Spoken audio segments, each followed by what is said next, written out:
Star-shaped concrete structures called tetrapods are often used to protect coastlines from eroding away under the constant barrage of waves.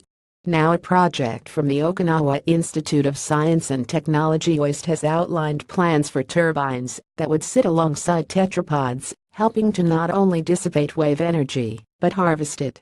The constant crashing of the waves represents an essentially limitless amount of energy.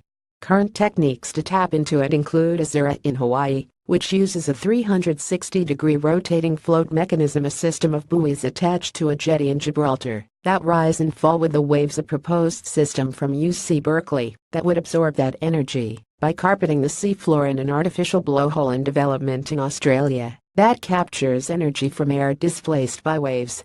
The OIST system is designed to not only harvest wave energy but dissipate it, working with tetrapods to reduce the impact on Japanese coastlines.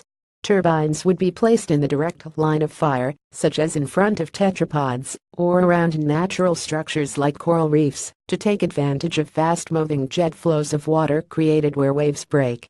These wave energy converter wet turbines would be anchored to the seafloor with mooring cables and peak up just above sea level, where the waves can wash over them.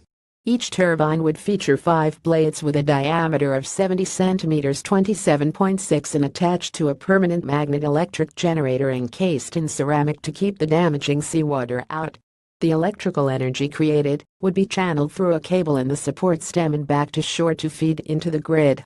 While spinning blades might not sound safe, the team says there are a few precautions built in to protect sea life and the turbines themselves from harm. The speed of the blade's rotation has been carefully calculated so that any animals that get swept up into them can escape.